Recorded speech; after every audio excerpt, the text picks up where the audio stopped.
श्रीकृष्ण परब्रह्मणे नमः। श्रीमद्भगवद्गीता अथ षष्ठो अध्यायः ध्यानयोगः। श्रीभगवान् उवाच अनाश्रितः कर्मफलं कार्यं कर्म करोति यः स सन्न्यासी च योगी च न निराग्निरचाक्रियः। ಮನುಷ್ಯರು ತಮ್ಮ ಕರ್ಮದ ಫಲಿತವನ್ನು ಅಪೇಕ್ಷಿಸದೆ ತನ್ನ ಕರ್ತವ್ಯಗಳನ್ನು ಮಾಡುವ ಮನುಷ್ಯನೇ ನಿಜವಾದ ಸನ್ಯಾಸಿ ಮತ್ತು ಯೋಗಿ ಪುರುಷನು.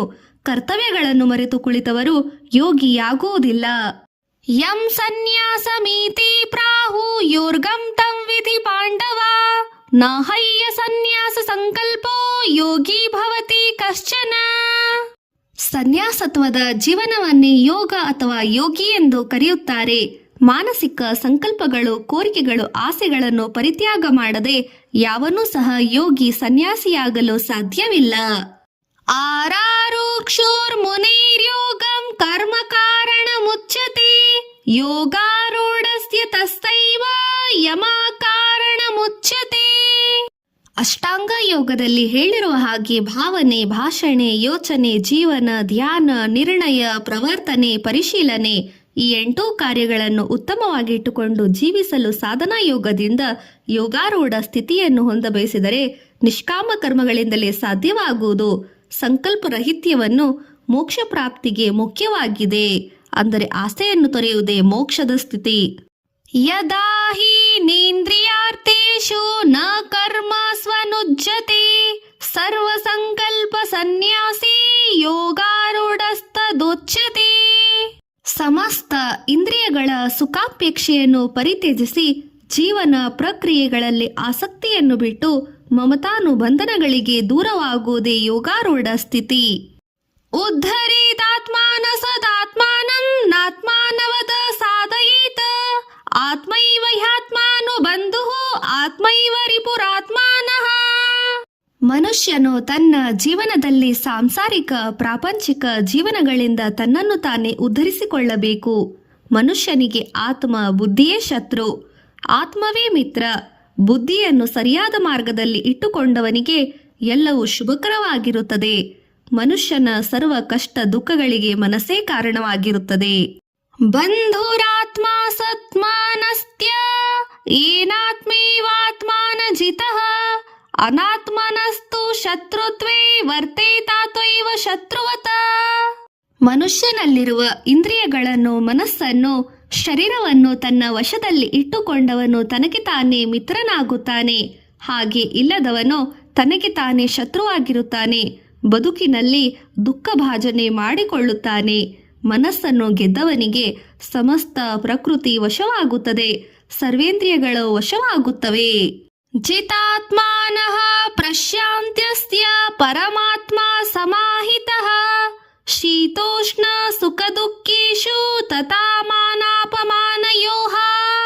ಮನುಷ್ಯನು ತನ್ನ ಜೀವನದಲ್ಲಿ ಸುಖ ದುಃಖ, ಶೀತೋಷ್ಣ ಸುಖ ದುಃಖಗಳನ್ನು, ಮಾನಾಪಮಾನಗಳನ್ನು, ಹೊಗಳಿಕೆ ತೆಗಳಿಕೆಗಳನ್ನು ಸಮದೃಷ್ಟಿಯಿಂದ ಸ್ವೀಕರಿಸುತ್ತಾ ನಿಶ್ಚಲ ಬುದ್ಧಿಯಿಂದ ಮನಸ್ಸು ಮತ್ತು ಪ್ರಾಣವನ್ನು ಸ್ವಾಧೀನ ಮಾಡಿಕೊಂಡಿರುವನು ಮನುಷ್ಯನಲ್ಲಿ ದೇವರನ್ನು ಕಾಣುತ್ತಾನೆ. ಇದನ್ನೇ ಪರಮಾತ್ಮ ಪ್ರಾಪ್ತಿ ಎನ್ನುತ್ತಾರೆ. ಜ್ಞಾನ ವಿಜ್ಞಾನ ತೃಪ್ತಾತ್ಮ ಕೂಟಸ್ಥೋ ವಿಚಿತೇಂದ್ರಿಯಃ ಯುಕ್ತ ಇತ್ಯುಚ್ಯತೆ ಯೋಗಿ ಸಮಲೋಷ್ಟಾಶ್ಮ ಕಾಂಚನಃ. ಪರಮಾತ್ಮನ ಪ್ರಾಪ್ತಿಯನ್ನು ಪಡೆದ ಮನುಷ್ಯನ ಮನಸ್ಸು ಜ್ಞಾನ ಭಂಡಾರವಾಗಿರುತ್ತದೆ. ಇಂಥ ಮನುಷ್ಯನು ವಿಚಿತೇಂದ್ರಿಯನಾಗಿರುತ್ತಾನೆ. ಬಂಗಾರವನ್ನು ಸಹ ಮಣ್ಣಿನ ಸಮಾನವಾಗಿ ನೋಡುತ್ತಾನೆ. ಧನ ಕನಕ ವಸ್ತು ವಾಹನಗಳಿಗೆ ಆಸೆಯನ್ನು ಪಡುವುದಿಲ್ಲ. ಸೋರುತ್ಮಿತಾರ್ಯುದಾಸೀನ ಮಧ್ಯಸ್ತ್ವದೇಶು ಬಂಧುಷು ಸಾಧುಷ್ಪೀಚ ಪಾಪೇಶು ಸಮಬುದ್ಧಿರ್ವಿಶಿಷ್ಯತೆ. ಪ್ರಪಂಚದಲ್ಲಿ ಉತ್ತಮ ಜನರನ್ನು, ಮಿತ್ರ ಜನರನ್ನು, ಶತ್ರು ಜನರನ್ನು, ಮಧ್ಯಸ್ಥ ಜನರನ್ನು, ಬಂಧು ಮಿತ್ರ ಜನರನ್ನು, ಅಧಿಕಾರ ಜನರನ್ನು, ಪಾಮರ ಜನರನ್ನು, ಪಾಪಾತ್ಮರನ್ನು, ಧರ್ಮಾತ್ಮರನ್ನು ಒಂದೇ ರೀತಿಯಲ್ಲಿ ಕಾಣುತ್ತಾನೆ. ಯೋಗಿ ಯುಂಚಿತ ಸಂತತಂ ಆತ್ಮಾನಂ ರಹಸಿ ಸ್ಥಿತಃ ಏಕಾಕೀಯತ ಚಿತ್ತಾತ್ಮ ನಿರಾಶಿರ್ ಪರಿಗ್ರಹಃ. ಮನುಷ್ಯನು ಶರೀರವನ್ನು, ಮನಸ್ಸನ್ನು, ಇಂದ್ರಿಯಗಳನ್ನು ಸ್ವಾಧೀನ ಮಾಡಿಕೊಂಡು ಆಶಾರಹಿತನಾಗಿದ್ದು ಯೋಗ ಸಾಧಕನು ಯಾರೂ ಇಲ್ಲದ ಏಕಾಂತ ಸ್ಥಳದಲ್ಲಿ ಕುಳಿತು ಮನಸ್ಸನ್ನು ಪರಮಾತ್ಮದಲ್ಲಿ ಸ್ಥಿತ ಮಾಡಬೇಕು. ಶುಚೋ ದೇಶೇ ಪ್ರತಿಷ್ಠಾಪ್ಯ ಸ್ಥಿರಮಾನಸಮಾತ್ಮನಃ ನಾತ್ಯುಚ್ಛಿತ್ರಿತಂ ನಾತಿ ನೀಚಂ ಚೈಲಾಚೀನ ಕುಶೋತ್ತರಂ. ಅತಿ ಪರಿಶುದ್ಧವಾದ ಪರಿಶುಭ್ರವಾದ ಪ್ರದೇಶದಲ್ಲಿ ದರ್ಬೆಗಳನ್ನು ಹಾಸಿ ಅದರ ಮೇಲೆ ಜಿಂಕೆ ಚರ್ಮವನ್ನು ಹಾಸಬೇಕು. ಅತಿ ಎತ್ತರವಿರದ ಮತ್ತು ತಗ್ಗು ಆಗಿರದಂಥ ಪ್ರದೇಶದಲ್ಲಿ ಸ್ಥಿರ ಸ್ಥಾನವನ್ನು ಮಾಡಿಕೊಳ್ಳಬೇಕು. ತತೈರೈಕಾಗ್ರಮನ ಕೃತ್ವಾ ಯಥಾ ಚಿತೇಂದ್ರಿಯ ಕ್ರಿಯಃ ಉಪಾವಿಶ್ಯ ಸಸೇನೆ ಯುಂಜ್ಯಾತ್ಯ ಯೋಗಮಾತ್ಮ ವಿಶುದ್ಧಯೇ. ಅಂಥ ಪ್ರದೇಶದಲ್ಲಿಯೇ ಕುಳಿತು ಏಕಾಂತ ಚಿತ್ತದಿಂದ ಅನಾಲೋಚನೆ ಇಲ್ಲದೆ ಅನ್ಯ ಯೋಚನೆ ಇಲ್ಲದೆ ಅಂತಃಕರಣದಲ್ಲಿ ಶುದ್ಧಿಯಿಂದ ಧ್ಯಾನ ಮಾಡಬೇಕು. ಸಮಂ ಕಾಯ ಶಿರೋಗ್ರೀವಂ ಧಾರಾಯನ್ನ ಚಲಂ ಸ್ಥಿರ ಸಂಪ್ರೇಕ್ಷ ನಾಸಿಕಾಗ್ರಂ ಸ್ವಂ ದಿಶ್ಯನವಲೋಕಯನ. ಮನುಷ್ಯನು ತನ್ನ ಶರೀರವನ್ನು ಕುತ್ತಿಗೆಯನ್ನು ಶಿರಸ್ಸನ್ನು ನಿಶ್ಚಲವಾಗಿ ನೆಟ್ಟಗೆ ಸ್ಥಿರವಾಗಿ ನೇರವಾಗಿ ಮಾಡಿಕೊಂಡು ದೃಷ್ಟಿಯನ್ನು ಆ ಕಡೆಗೆ ಈ ಕಡೆಗೆ ತಿರುಗಿಸದೆ ನಾಸಿಕಾಗ್ರದ ಭಾಗದಲ್ಲಿ ಸ್ಥಿರ ಮಾಡಿ ನಿಲ್ಲಿಸಬೇಕು. ಪ್ರಶಾಂತಾತ್ಮ ವಿಗದೈಭಿಃ ಬ್ರಹ್ಮಚಾರಿ ವ್ರತೆ ಸ್ಥಿತಃ ಮನಸ್ಸಂಯಮಯ ಮಚ್ಚಿತೋ ಯುಕ್ತ ಆಸೀತ ಮತ್ಪರಃ. ಧ್ಯಾನದ ಸಮಯದಲ್ಲಿ ಪ್ರಶಾಂತ ಮನಸ್ಸಿನಿಂದ ಇರಬೇಕು. ಭಯಾದೋಹಣೆಗಳಿಗೆ ಇರಬಾರದು. ಬ್ರಹ್ಮಚರ್ಯವನ್ನು ಪಾಲಿಸಬೇಕು.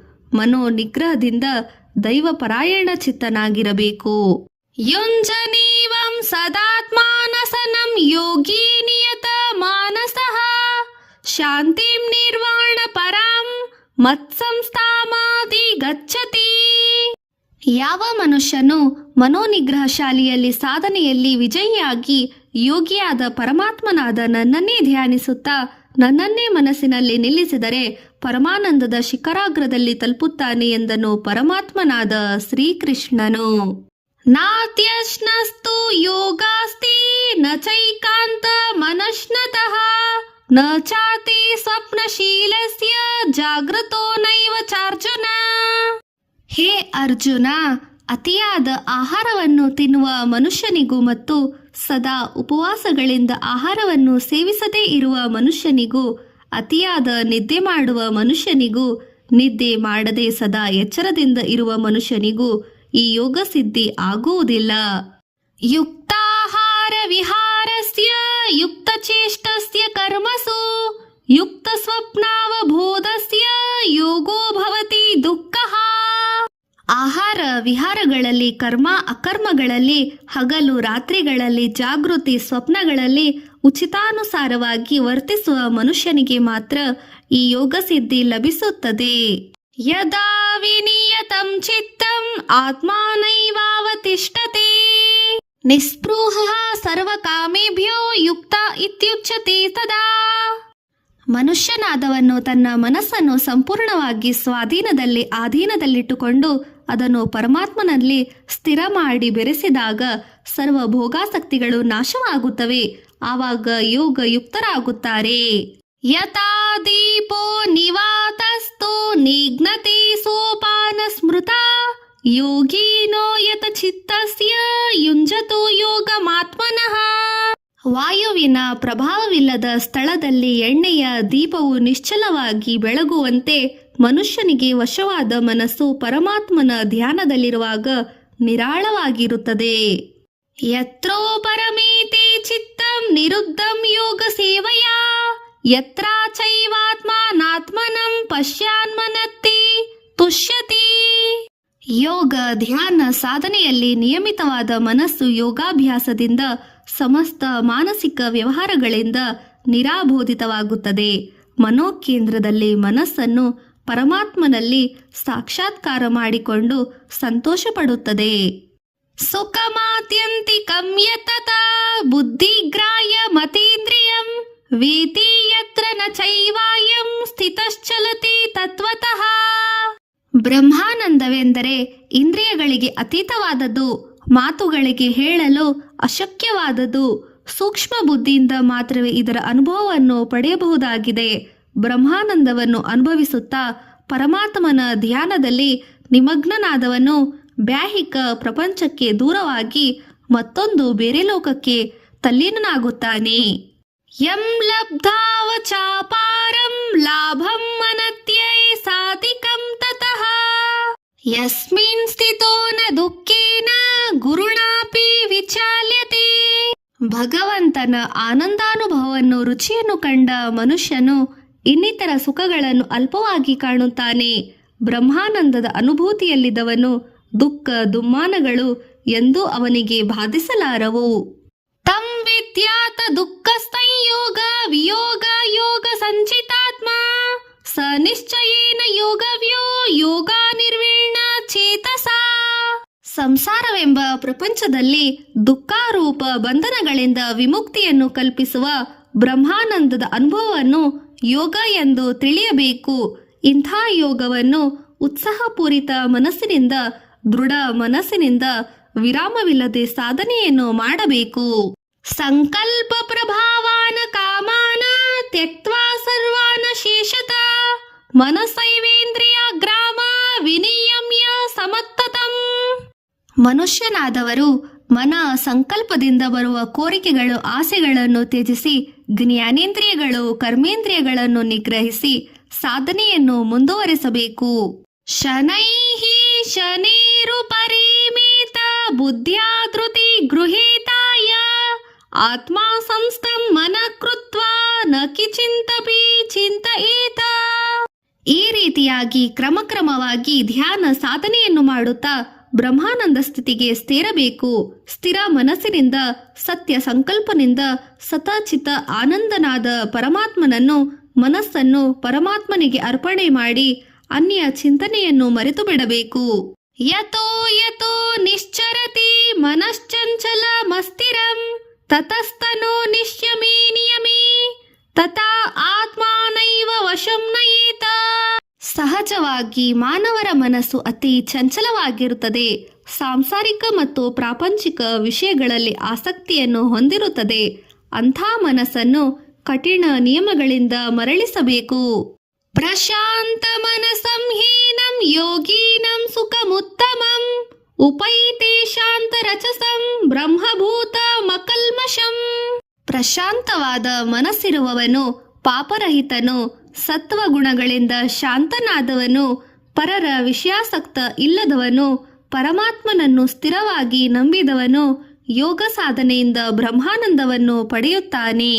ಯುಂಜನೈವಂ ಸದಾತ್ಮಾನಂ ಯೋಗಿ ವಿಗತ ಕಲ್ಮಷಃ ಸುಖೇನ ಬ್ರಹ್ಮ ಸಂಸ್ಪರ್ಶಂ ಅತ್ಯಂತಂ ಸುಖಮುಶ್ರತೆ. ಈ ರೀತಿಯಾಗಿ ನಿರಂತರವಾಗಿ ಎಲ್ಲಾ ಸಮಯಗಳಲ್ಲಿಯೂ ಆತ್ಮವನ್ನು ಪರಮಾತ್ಮನಿಗೆ ಅರ್ಪಣೆ ಮಾಡಿದವನು ಬ್ರಹ್ಮಾನಂದವನ್ನು ಪಡೆಯುತ್ತಾನೆ.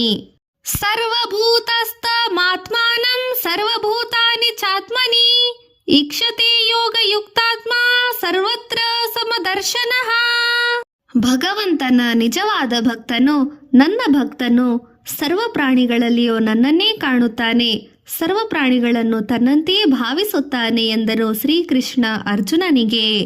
ಯೋ ಮಾಂ ಪಶ್ಯಂತಿ ಸರ್ವತ್ರ ಸರ್ವಂ ಚ ಮಯಿ ಪಶ್ಯತಿ ತಸ್ಯಾಹಂ ಪ್ರಣಶ್ಯಾಮಿ ಸ ಚ ಮೇನ ಪ್ರಣಶ್ಯಸಿ. ಸಮಸ್ತ ಜೀವಿಗಳಲ್ಲಿ ನನ್ನ ಅಂಶವನ್ನು ಕಾಣುವವರಿಗೆ ಎಲ್ಲಾ ಪ್ರಾಣಿಗಳು ನನ್ನಲ್ಲಿಯೇ ಅಂತರ್ಗತವಾಗಿವೆ ಎಂದು ತಿಳಿದವನಿಗೆ ನಾನು ಅದೃಶ್ಯನಲ್ಲ, ನನಗೆ ಅಂಥವರೂ ಸಹ ಅದೃಶ್ಯರಲ್ಲ. ಸರ್ವಭೂತ ಸ್ಥಿತಂ ಯೋ ಮಾಂ ಭಜ್ಯತೆ ಕತ್ವಮಾಸ್ಥಿತಃ ಸರ್ವತಾ ವರ್ತಮಾನೋಸಪಿ ಸ ಯೋಗಿ ಮಯಿ ವರ್ತತೆ. ತನ್ನನ್ನು ತಾನೇ ಭಗವತ್ತರ್ಪಣೆ ಮಾಡಿಕೊಂಡವರು ಸರ್ವ ಪ್ರಾಣಿಗಳಲ್ಲಿ ಆತ್ಮರೂಪದಲ್ಲಿರುವ ನನ್ನನ್ನೇ ಭಜಿಸುತ್ತಾರೆ. ಇಂಥವರು ಯಾವ ವ್ಯವಹಾರಗಳನ್ನು ಮಾಡುತ್ತಿದ್ದರೂ ನನ್ನನ್ನೇ ನಂಬಿರುತ್ತಾರೆ. ಆತ್ಮೋಪಮ್ಯೇನ ಸರ್ವತ್ರ ಸಮಂ ಪಶ್ಯತಿ ಸೋ ಅರ್ಜುನ ಸುಖಂ ವಾ ಯದಿ ವಾ ದುಃಖಂ ಸ ಯೋಗಿ ಪರಮೋ ಮತಃ. ಹೇ ಅರ್ಜುನ, ಸರ್ವ ಪ್ರಾಣಿಗಳನ್ನು ತನ್ನಂತೆಯೇ ಭಾವಿಸುವವನು ಮನುಷ್ಯನು ಸುಖವನ್ನು ಕಷ್ಟವನ್ನು ಒಂದೇ ರೀತಿಯಾಗಿ ನೋಡುವ ಮನುಷ್ಯನು ನನಗೆ ಬಹಳ ಇಷ್ಟವಾಗಿರುತ್ತಾನೆ ಎಂದನು. ಶ್ರೀಕೃಷ್ಣ ಪರಮಾತ್ಮನು ಹೀಗೆ ಹೇಳಿದನು. ಅರ್ಜುನ ಉವಾಚ ಯೋಸಹಮ್ಯ ಯೋಗಸ್ತ್ವಯಾ ಪ್ರೋಕ್ತಾ ಸಾಮ್ಯೇನ ಮಧುಸೂದನ ಏತಸ್ಯಾಹಂ ನ ಪಶ್ಯಾಮಿ ಚಂಚಲತ್ವಾತ ಸ್ಥಿತಿಂ ಸ್ಥಿರಾಂ. ಅರ್ಜುನನು ಹೇಳಿದನು, ಕೃಷ್ಣ, ಸಮಭಾವ ಎಲ್ಲಾ ಪ್ರಾಣಿಗಳನ್ನು ತನ್ನಂತೆ ಕಾಣುವ ಮನಸ್ಸು, ಸಮದೃಷ್ಟಿಗಳ ಬಗ್ಗೆ ನೀನು ಹೇಳಿರುವ ಯೋಗದ ಬಗ್ಗೆ ಮನೋಚಾಂಚಲ್ಯದ ಕಾರಣದಿಂದ ನನಗೆ ಸರಿಯಾಗಿ ಅರ್ಥವಾಗಿಲ್ಲ. ಚಂಚಲಂ ಹಿ ಮನ ಕೃಷ್ಣ ಸಮಾಧಿ ಫಲವತ್ರುಡಂ ತಸ್ಯಾಹಂ ನಿಗ್ರಹಂ ಮನ್ಯೆ ವಾಯೋರೀವ ದುಷ್ಕರಂ. ಕೃಷ್ಣ, ಈ ಮನಸ್ಸು ಬಹಳ ಚಂಚಲವಾಗಿದೆ. ಎಷ್ಟು ಚಂಚಲವಾಗಿರುತ್ತದೆಯೋ ಅಷ್ಟೇ ದೃಢವಾಗಿರುತ್ತದೆ, ಅಷ್ಟೇ ಶಕ್ತಿಶಾಲಿಯಾಗಿರುತ್ತದೆ. ಬೀಸುವ ಗಾಳಿಯನ್ನು ಹೇಗೆ ತಡೆಯಲಾಗುವುದಿಲ್ಲವೋ ಅದೇ ರೀತಿ ಮನಸ್ಸನ್ನು ನಿಗ್ರಹಿಸಲು ಸಹ ಕಷ್ಟವೆಂದು ನನಗೆ ಅನಿಸುತ್ತದೆ ಎಂದನು. ಅಮಾಯಕವಾಗಿ ಅರ್ಜುನನು ಕೃಷ್ಣನಿಗೆ ಹೇಳಿದನು. ಶ್ರೀ ಭಗವಾನ್ ಉವಾಚ ಅಸಂಶಯೋ ಮಹಾಬಾಹೋ ಮನೋ ದುರ್ನಿಗ್ರಹಂ ಚಲಂ. ಶ್ರೀ ಭಗವಾನ್ ಉವಾಚ ಅಸಂಶಯಂ ಮಹಾಬಾಹೋ ಮನೋಬುದ್ಧಿರ್ನಿಗ್ರಹಂ ಚಲಂ ಅಭ್ಯಾಸೇನ ತು ಕೌಂತೇಯ ವೈರಾಗ್ಯೇಣ ಚ ಗೃಹ್ಯತೆ. ಶ್ರೀಕೃಷ್ಣನು ಹೀಗೆಂದನು, ಅರ್ಜುನ, ನೀನು ಹೇಳಿರುವ ಹಾಗೆ ನಿಸ್ಸಂದೇಹವಾಗಿ ಮನಸ್ಸು ಚಂಚಲವೇ ನಿಜ. ಆದರೆ ಅಭ್ಯಾಸ ಬಲದಿಂದ, ನಿರಂತರ ಕಠಿಣದಿಂದ, ಹಠವಾದ ವೈರಾಗ್ಯದಿಂದ, ಭಾವನೆಯಿಂದ ಮನಸ್ಸನ್ನು ನಿಗ್ರಹಿಸಬಹುದು. ಅಸಂಶಯಾತ್ಮಾನ ಯೋಗೋ ದುಷ್ಟ್ರಾಪೈತಿ ಮೇ ಮತಿಃ ವಶ್ಯಾತ್ಮನಾ ತು ಯಥಾತ ಶಕ್ಯೋ ಸ್ವಾಪ್ಯೋ ಮುಪಾಯತಃ. ಮನುಷ್ಯನು ತನ್ನ ಮನಸ್ಸನ್ನು ವಶ ಮಾಡಿಕೊಳ್ಳಲಾಗದವರಿಗೆ ಇಂಥ ಪ್ರಯತ್ನಿಸಿದರೂ ಯೋಗ ಸಿದ್ಧಿಯಾಗುವುದಿಲ್ಲ. ಆದರೆ ಸತತ ಪ್ರಯತ್ನದಿಂದ, ಆತ್ಮ ಸಂಯಮದಿಂದ ಮನಸ್ಸನ್ನು ನಿಗ್ರಹಿಸಬಹುದು.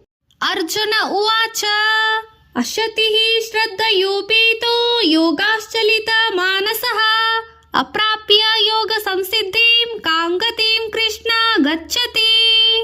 ಕೃಷ್ಣ, ಯೋಗ ಸಾಧನೆ ಮಾಡುತ್ತಾ ಇದ್ದರೂ ಕೆಲವರಿಗೆ ಮನಸ್ಸು ಸ್ವಾಧೀನದಲ್ಲಿ ಇರುವುದಿಲ್ಲ. ಅನೇಕ ವರ್ಷಗಳು ಯೋಗ ಸಾಧನೆಯನ್ನು ಮಾಡುತ್ತಾ ಕೊನೆಗೆ ಯೋಗ ಸಿದ್ಧಿಯನ್ನು ಪಡೆಯದೆ ಮರಣಿಸುತ್ತಾರೆ. ಇಂಥವರ ಗತಿಯೇನು? ಕಚ್ಚಿನ್ನೋ ಭಯ ವಿಭ್ರಷ್ಟಃ ಚಿನ್ನಾಭ್ರಮೇ ನಶ್ಯತೆ ಅಪ್ರತಿಷ್ಠೋ ಮಹಾಬಾಹೋ ವಿಮೂಢೋ ಬ್ರಹ್ಮಣ ಪತಿಃ. ಕೃಷ್ಣ, ಇಂಥವರು ಭಗವಂತನ ಮಾರ್ಗದಲ್ಲಿ ಜಾರಿ ಇಹಪರ ಸುಖಗಳ ಭ್ರಷ್ಟನಾಗಿ ಗಾಳಿಗೆ ಚದುರಿಸಿದ ಮೇಘದಂತೆ ಅಧೋಗತಿ ಪಾಲಾಗುವರೇನೋ. ಏತ್ಮನಿ ಸಂಶಯಂ ಕೃಷ್ಣ ಚೇತೋ ಮರ್ಯಸ ಶೇಷತಃ ತ್ವದನ್ಯ ಸಂಶಯಸ್ತ್ಯಾಸ್ಯ ಚೇತ್ಮಾನವ್ಯುಪಪದ್ಯತೆ. ಈ ನನ್ನ ಸಂದೇಹವನ್ನು ಸಂಪೂರ್ಣ ನಿವೃತ್ತಿ ಮಾಡು. ನನ್ನ ಸಂದೇಹಕ್ಕೆ ಸರಿಯಾದ ಪ್ರತ್ಯುತ್ತರ ನೀಡಬಲ್ಲ ಸಮರ್ಥನು ನೀನೇ ಕೃಷ್ಣ. ಶ್ರೀ ಭಗವಾನ್ ಉವಾಚ ಪಾರ್ಥಾನೈವೇಹ ನಾಮುತ್ರ ವಿನಾಶಸ್ತಸ್ಯ ವಿದ್ಯತೆ ನಹಿ ಕಲ್ಯಾಣ ಕೃತ ಕಶ್ಚಿತ ದುರ್ಗತಿಂ ತಾತ ಗಚ್ಚತಿ. ಪಾರ್ಥ, ನಿನ್ನ ಸಂದೇಹ ಸರಿಯಾಗಿದೆ. ಮನಸ್ಸು ಸ್ವಾಧೀನ ಮಾಡಿಕೊಳ್ಳಲಾಗದೆ ಜೀವನ ಪರ್ಯಂತ ಕಾಲವು ಯೋಗ ಸಿದ್ಧಿಗಾಗಿ ಪರಿತಪಿಸಿದ ಮನುಷ್ಯನು ಅಧೋಗತಿಯ ಪಾಲಾಗುವುದಿಲ್ಲ. ಯಾಕೆಂದರೆ ಭಗವಂತನ ಕೃಪೆಗಾಗಿ ಕರ್ಮ ಕಾರ್ಯಗಳನ್ನು ಮಾಡಿದವರು ಯಾರು ಅಧೋಗತಿ ಪಾಲಾಗುವುದಿಲ್ಲ.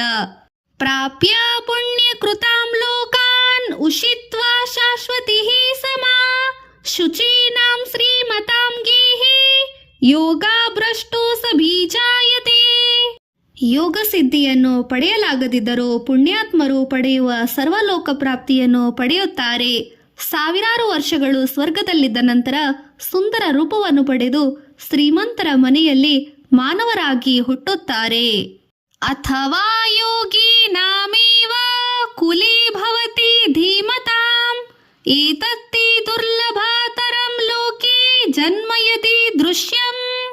ಅಥವಾ ಶ್ರೀಮಂತ ಮನೆತನವಿರುವ ಕುಟುಂಬದಲ್ಲಿ ಜನಿಸದಿದ್ದರೂ ಅನೇಕ ವರ್ಷಗಳ ಕಾಲ ಸ್ವರ್ಗವಾಸದ ನಂತರ ಜ್ಞಾನವಂತರಾದ ಬ್ರಾಹ್ಮಣ ಕುಟುಂಬದಲ್ಲಿಯೇ ಯೋಗೇಶ್ವರರಿರುವ ಮನೆತನದಲ್ಲಿ ಕುಟುಂಬದಲ್ಲಿಯೇ ಜನ್ಮವಾಗುತ್ತದೆ.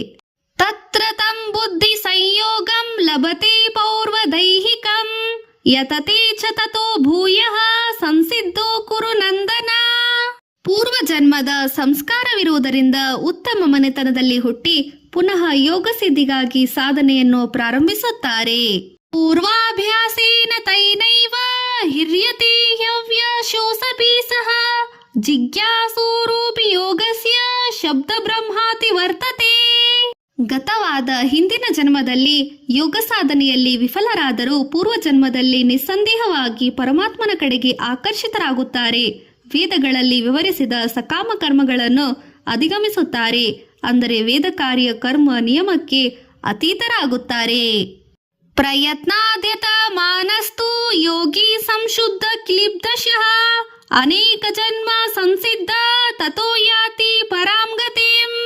ಆದರೆ ಪ್ರಯತ್ನ ಸಾಧನೆಯಿಂದ ಮನೋನಿಗ್ರಹದಿಂದ ಯೋಗ ಸಾಧನೆ ಮಾಡುವ ಜನರು ಈ ಜನ್ಮದಲ್ಲಿಯೇ ಸಿದ್ಧಿಯನ್ನು ಪಡೆದು ಪರಮಪದವನ್ನು ಪಡೆಯುತ್ತಾರೆ. ತಪಸ್ವಿಭ್ಯೋ ಸದಿಕೋ ಯೋಗಿ ಜ್ಞಾನಿಭ್ಯೋ ಸಪಿ ಮತೋಸ್ತದಿಕ ಕರ್ಮೇಭ್ಯಶ್ಚಾದಿಕೋ ಯೋಗಿ ತಸ್ಮಾದ್ ಯೋಗಿ ಭವಾರ್ಜುನ. ತಪಸ್ಸು ಮಾಡುವವರಿಗಿಂತಲೂ ಶಾಸ್ತ್ರ ಜ್ಞಾನಿಗಳಿಗಿಂತಲೂ ಸಕಾಮ ಕಾರ್ಯಗಳನ್ನು ಆಚರಿಸುವವರಿಗಿಂತಲೂ ಯೋಗಿ ಎಂಬುವನು ಮಹಾಶ್ರೇಷ್ಠನು. ಯೋಗಿ ನಾಮಪಿ ಸರ್ವೇಷಾಂ ಮದ್ಗತೀನಾಂತರಾತ್ಮನ ಶ್ರದ್ಧಾವಾನ್ ಭಜತೆ ಯೋ ಮಾಂ ಸಮೀ ಯುಕ್ತಾತ್ಮತೋ ಮತಃ. ಯೋಗಿಗಳೆಲ್ಲ ಸದಾ ನನ್ನನ್ನು ಸ್ಮರಿಸುತ್ತಾ ನನ್ನಲ್ಲಿಯೇ ಮನಸ್ಸು ಸ್ಥಿರ ಮಾಡಿ ನನ್ನನ್ನೇ ಪ್ರೀತಿಸಿ ನನ್ನನ್ನೇ ನಂಬಿ ನನಗಾಗಿ ಪರಿತಪಿಸುವ ಯೋಗಿ ಸರ್ವಶ್ರೇಷ್ಠನು ಎಂದನು ಭಗವಂತ ಶ್ರೀಕೃಷ್ಣನು. ಓಂ ತತ್ಸದಿತಿ ಶ್ರೀಮದ್ ಭಗವದ್ಗೀತಾಸುಪನಿಷತ್ಸು ಬ್ರಹ್ಮವಿದ್ಯಾಂ ಯೋಗಶಾಸ್ತ್ರೇ ಶ್ರೀಕೃಷ್ಣಾರ್ಜುನ ಸಂವಾದೇ ಧ್ಯಾನಯೋಗೋ ನಾಮ ಷಷ್ಠೋಸ್ ಅಧ್ಯಾಯಃ. ಪ್ರತಿದಿನ ಪಾರಾಯಣ ಫಲ ಮೋಕ್ಷ ಪ್ರಾಪ್ತಿ.